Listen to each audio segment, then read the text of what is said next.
पांडवों के 12 वर्षों का वनवास और 1 वर्ष का अज्ञातवास दोनों ही अब समाप्त हो चुके थे।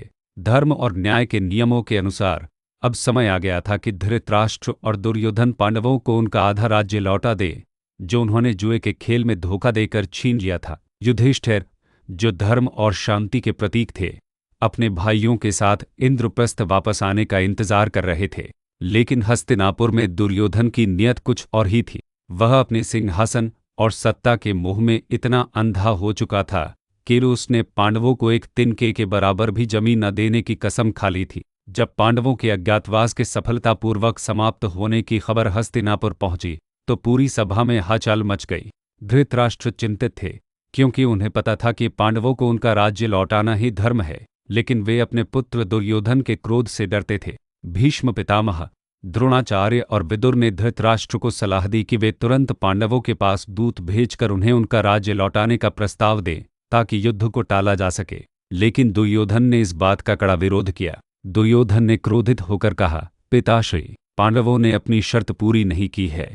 उनके अज्ञातवास के दौरान उन्हें पहचान लिया गया था, इसलिए उन्हें फिर से 12 वर्ष का वनवास और 1 वर्ष का अज्ञातवास भुगतना होगा। मैं उन्हें किसी भी कीमत पर यह राज्य वापस नहीं दूंगा। यह राज्य मेरा है। शकुनी ने दुर्योधन की इस बात का समर्थन किया और उसके कानों में षड्यंत्र की बात फुसफुसाई। उधर पांडवों ने भी शांति स्थापित करने के लिए एक दूत भेजने का निर्णय लिया। युधिष्ठिर ने कहा, हमें अभी युद्ध नहीं चाहिए, हमें शांति का अंतिम प्रयास करना चाहिए। भीम, अर्जुन और द्रौपदी ने युद्ध का आग्रह किया, लेकिन युधिष्ठिर के शांतिपूर्ण स्वभाव के कारण वे शांत हो गए। तब भगवान श्री कृष्ण ने स्वयं शांति दूत बनकर हस्तिनापुर जाने का प्रस्ताव रखा। अर्जुन ने कहा, हे केशव, आप तो स्वयं भगवान हैं, आप क्यों एक साधारण दूत बनकर जाएंगे? श्री कृष्ण मुस्कुराए और बोले, अर्जुन, मैं एक दूत बनकर नहीं जा रहा, मैं यहाँ शांति स्थापित करने जा रहा हूँ। मैं पूरी दुनिया को यह दिखाना चाहता हूँ कि पांडवों ने युद्ध से बचने के लिए हर संभव प्रयास किया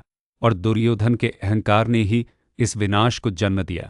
श्री कृष्ण अपने सारथी दारू के साथ अपने भव्य रथ पर सवार होकर हस्तिनापुर के लिए निकल पड़े। रास्ते में उनकी मुलाकात ऋषिगणों से हुई, जिन्होंने उन्हें राजा विराट के राज्य में पांडवों के अज्ञातवास के दौरान हुई घटनाओं के बारे में बताया। यह सुनकर श्री कृष्ण मुस्कुराए और उन्होंने मन ही मन तय कर लिया कि अब दुर्योधन को सबक सिखाने का समय आ गया है। हस्तिनापुर पहुंचने पर श्री कृष्ण का भव्य स्वागत हुआ। भीष्म, द्रोणाचार्य, कृपाचार्य और विदुर ने उन्हें प्रणाम किया। दुर्योधन और कर्ण भी वहां मौजूद थे, लेकिन उनके चेहरे पर सम्मान का भाव नहीं था, केवल ईर्ष्या और क्रोध था। श्री कृष्ण ने दुर्योधन के भव्य महल में रुकने से इनकार कर दिया और विदुर के घर पर रुकने का निर्णय लिया। विदुर ने श्री कृष्ण का बहुत सम्मान किया और उन्हें अपने घर में रखा। अगली सुबह श्री कृष्ण धृतराष्ट्र के दरबार में पहुंचे। दरबार में दुर्योधन, कर्ण, शकुनी और सभी प्रमुख योद्धा उपस्थित थे। श्री कृष्ण ने अपनी मधुर और शांत वाणी में धृतराष्ट्र और पूरी सभा को संबोधित करना शुरू किया। उन्होंने कहा, हे महाराज धृतराष्ट्र, मैं पांडवों की ओर से यहाँ एक शांति प्रस्ताव लेकर आया हूँ। पांडवों ने अपने वचन का पालन किया है, उन्होंने सभी कठिन परीक्षाओं को पार किया है। अब धर्म और न्याय का यही तकाजा है कि आप उन्हें उनका राज्य लौटा दें। युद्ध किसी के लिए भी अच्छा नहीं है, यह केवल विनाश और दुख लाएगा। दोनों ही पक्षों में कई वीर योद्धा मारे जाएंगे। मैं यहाँ एक दूत बनकर आया हूँ, एक शांति का प्रस्ताव लेकर। मैं चाहता हूँ कि आप इस युद्ध को टाल दें और अपने ही परिवार को आपस में लड़ने से रोक लें। उन्होंने आगे कहा, पांडव केवल 5 गांव मांग रहे हैं, उन्हें पूरा राज्य नहीं चाहिए। वे केवल 5 गांव मांग रहे हैं जहां वे शांति से रह सकें। इन 5 गांवों के बदले में वे यह युद्ध टालने के लिए तैयार हैं। श्री कृष्ण के इस शांति प्रस्ताव को सुनकर धृतराष्ट्र, भीष्म और द्रोणाचार्य बहुत खुश हुए। भीष्म पितामह ने दुर्योधन को समझाया, हे दुर्योधन, तुम श्री कृष्ण की बात मान लो, पांडवों को उनका आधा राज्य दे दो, यही धर्म का मार्ग है। गुरु द्रोणाचार्य और विदुर ने भी भीष्म पितामह की बात का समर्थन किया, लेकिन दुर्योधन अपने अहंकार में इतना अंधा हो चुका था कि उसने किसी की बात नहीं सुनी। दुर्योधन क्रोधित होकर खड़ा हो गया और बोला, हे श्री कृष्ण, आप यहाँ शांति दूत बनकर नहीं बल्कि पांडवों के पक्ष में वकील बनकर आए हैं। पांडवों को उनका राज्य नहीं मिलेगा। मैं उन्हें एक सुई की नोक के बराबर भी जमीन नहीं दूंगा। अगर वे अपना राज्य चाहते हैं तो उन्हें अपनी तलवार की नोक पर उसे जीतना होगा। दुर्योधन के इस अहंकार भरे जवाब से पूरी सभा में सन्नाटा छा गया। श्री कृष्ण ने फिर भी धैर्य बनाए रखा और दुर्योधन को समझाने का प्रयास किया। उन्होंने कहा, हे दुर्योधन, तुम यह गलत कर रहे हो। यह अधर्म का रास्ता है। अगर तुम शांति नहीं चाहते तो तुम विनाश को आमंत्रित कर रहे हो। लेकिन दुर्योधन अपनी बात पर अड़ा रहा। उसने अपने मामा शकुनी के साथ मिलकर श्री कृष्ण को बंदी बनाने का षड्यंत्र रचा। जब दुर्योधन ने अपने सैनिकों को श्री कृष्ण को बंदी बनाने का आदेश दिया तो पूरी सभा में हंगामा मच गया। तब श्री कृष्ण मुस्कुराए और बोले, हे दुर्योधन, क्या तुम सच में सोचते हो कि तुम मुझे बंदी बना सकते हो? मैं तो तुम्हें तब भी क्षमा कर रहा हूँ जब तुम अपने ही भाई बंधुओं के साथ अधर्म कर रहे हो।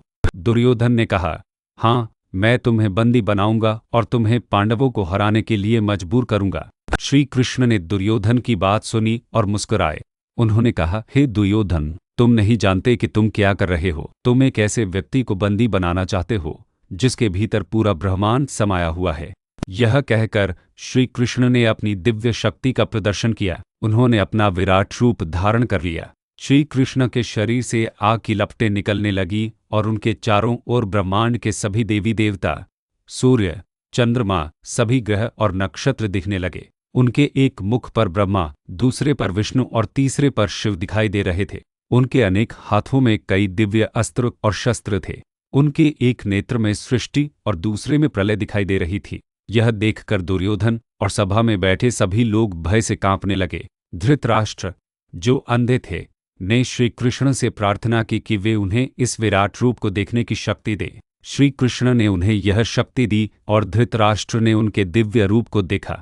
इस विराट रूप को देखने के बाद भी दुर्योधन का अहंकार नहीं टूटा। उसने श्री कृष्ण को प्रणाम करने से इनकार कर दिया। तब श्री कृष्ण ने समझ लिया कि अब युद्ध को टाला नहीं जा सकता। शांति के सभी प्रयास विफल हो चुके थे। श्री कृष्ण ने दुर्योधन को अंतिम बार चेतावनी दी और कहा, हे दुर्योधन, तुमने शांति के सभी रास्ते बंद कर दिए हैं। अब युद्ध अवश्यंभावी है। इस युद्ध का परिणाम केवल सर्वनाश होगा। श्री कृष्ण ने हस्तिनापुर से विदा ली और पांडवों के पास वापस आए। उन्होंने पांडवों को बताया कि उनके सभी शांति प्रयास विफल हो गए हैं और अब युद्ध के लिए तैयार हो जाओ।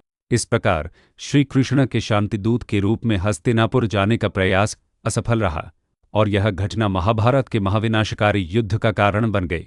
यह कहानी हमें यह सिखाती है कि अहंकार और लोभ कैसे किसी को धर्म के मार्ग से भटका सकता है और एक महायुद्ध का कारण बन सकता है।